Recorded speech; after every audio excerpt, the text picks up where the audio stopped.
bienvenue sur ma chaîne Les Enveloppes Dorées. On se retrouve aujourd'hui pour Je débute la méthode des enveloppes budgétaires. Donc c'est des petites vidéos pas trop longues pour vous aider à vous lancer dans la méthode étape par étape. Voilà, un petit peu sous le même principe que la collection des livres, l'anglais pour les nuls, les maths pour les nuls, dans ces idées, dans cette idée-là. Donc voilà. Donc, on a parlé déjà du relevé bancaire, d'étudier son relevé bancaire, de voir ce qui ressort. La deuxième vidéo, c'était ce qui ressortait du relevé bancaire et ce qu'on pouvait faire pour diminuer toutes ces dépenses. La troisième vidéo était sur établir son budget pour voir combien il nous reste à vivre. Et la quatrième vidéo, qui aurait pu être la troisième, mais bon, après, fallait les mettre dans un sens. J'ai préféré mettre le budget en premier. La quatrième vidéo, donc celle-ci, est sur les provisions. Donc je vais prendre une petite feuille. Et on va... Je vous ai fait bouger avec une simple feuille. Comme quoi, elles sont costauds, les 250 grammes. Nous avons donc les provisions. Là.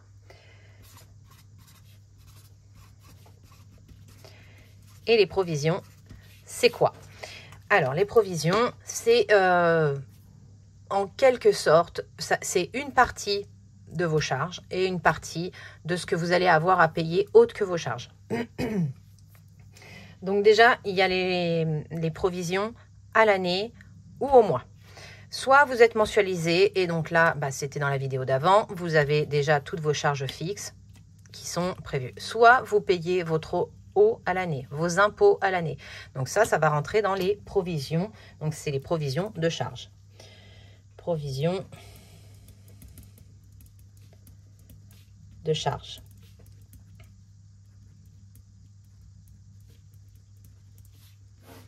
Voilà. Donc dedans, on a l'eau, tout ce qui est énergie. Eau, électricité.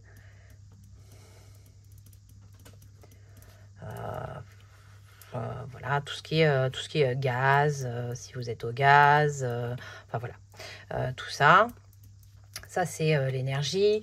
Vous avez tout ce qui est les impôts. Donc, les impôts, bon, c'est prélevé à la source, mais si vous êtes propriétaire, vous avez l'impôt foncier. Qu'est-ce que vous avez d'autre ? Bon, voilà, un peu toutes les charges que si vous n'avez pas mensualisées, vous devrez les payer à l'année. Et donc là, il va falloir faire le calcul de combien vous payez. Vous le divisez normalement, enfin, vous savez que à tel mois, et il va falloir il faut connaître l'échéance. Il faut connaître l'échéance, ouais. L'échéance de chaque point que vous avez. Donc, si vous savez qu'en octobre, vous avez les fonciers à payer, vous allez devoir mettre des sous jusqu'à octobre. Et pour connaître, vous prenez la somme de vos impôts que vous divisez par le nombre de mois qui vous reste. Si vous commencez là en septembre et que c'est pour octobre, il vous reste qu'un mois, hein, on est d'accord. Mais si vous commencez en octobre et que c'est pour celle de l'année prochaine, octobre l'année prochaine, vous prenez la somme, vous la divisez par 12, parce qu'il vous reste 12 mois, ou allez, on va dire par 11, comme ça vous êtes sûr d'arriver au mois d'octobre et de les avoir. Ça vous donne le total que vous allez devoir mettre tous les mois de côté pour ça. Et en fait, une fois que vous aurez fait ça pour tous vos points que vous avez à faire, vous aurez un total, le total du total. C'est ce que vous mettrez en provision tous les mois. Et ça, je peux vous dire que ça fait une sacrée somme des fois. Moi, je préfère être mensualisée comme ça, je sais que c'est payé. Voilà. Mais c'est mon point de vue. Après, il y en a qui préfèrent payer à l'année. Donc, ça vous donne vos provisions à mettre tous les mois. Ensuite, vous avez les provisions d'événements. Provisions d'événements.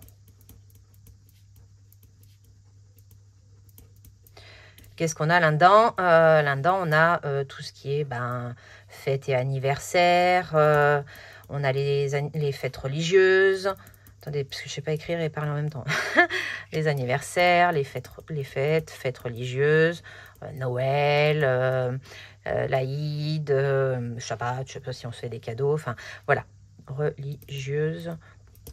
Voilà, etc. C'est tout ce qui est, vous savez que vous allez, voilà, Noël, si vous faites Noël, vous savez qu'à Noël, vous allez faire des cadeaux. Ça, c'est des provisions d'anticipation. Ça, c'est obligatoire, provision obligatoire, parce qu'il faut payer, hein, si on veut avoir de l'électricité, il faut payer. Et ça, c'est les provisions d'anticipation. Anticipation. Voilà. Tout ça, voilà. Donc, vous pouvez vous dire que vous mettez 10 € tous les mois, comme ça, arrivé au mois de décembre pour Noël, vous aurez mis 10 €, bah, vous aurez déjà 120 €. Et après, soit vous faites avec votre budget de 120 €, soit vous trouverez un moyen de le faire grossir un peu plus. Voilà, il y a des moyens de remplir ces provisions également en dehors de son budget, et je vous en parlerai dans une autre vidéo. Et ensuite, nous avons les provisions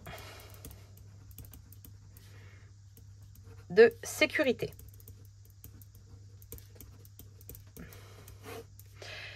Et les provisions de sécurité, le must du must, vous pouvez en avoir plein. Moi, je vous dirais que dans un premier temps, quand on commence, il vous faut un fonds d'urgence. Voilà. Et moi, je le mets en dernier, très clairement. Et je voudrais mettrais que celle-là. Quand on commence, un fonds, excuse-moi Elodie, quand on commence, pour moi, il faut voir ses provisions de charges parce que ça, c'est sûr, vous allez devoir les payer. C'est bien de mettre, si vous arrivez à mettre 1 000 € ici tout de suite, ben, l'année d'après, une fois que si vous n'avez rien mis là-dedans, vous allez piocher tout là-dedans et vous n'aurez plus rien là.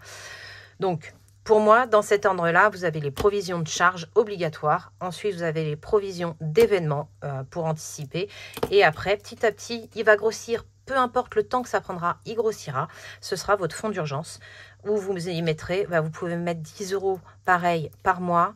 Et à la fin de l'année, vous aurez 120 € d'économie en urgence. Et l'urgence, c'est il vous manque des sous dans un de ces postes-là, vous allez aller piocher dedans. Vous avez une machine à laver qui tombe en panne, et ça vous fera un petit pécule pour la machine à laver. Voilà, le fonds d'urgence, il porte son nom, c'est pour les urgences. Les urgences, ça peut être, vous n'avez pas assez dans votre enveloppe, ou la voiture, elle vous lâche, voilà. Et ça, c'est les provisions donc de sécurité. Et alors la voiture, vous pouvez la mettre dans les provisions de charge, comme vous pouvez la mettre dans les provisions de sécurité. Hein. Vous avez tout ce qui est... Je les avais mis où, moi, celles-là? Parce que j'avais un petit peu travaillé quand même le sujet. Ah voilà, j'avais mis dans les provisions d'événements où vous avez la voiture également, parce que quand on a une voiture, on a forcément le contrôle technique qui va revenir, on a tout ça. J'avais mis les animaux,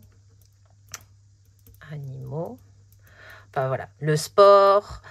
Ça, c'est des événements dans la vie en fonction de ce qu'on a qu'il faut prévoir et anticiper. Et si on arrive à les anticiper, ce sera ça en moins de prix sur notre budget.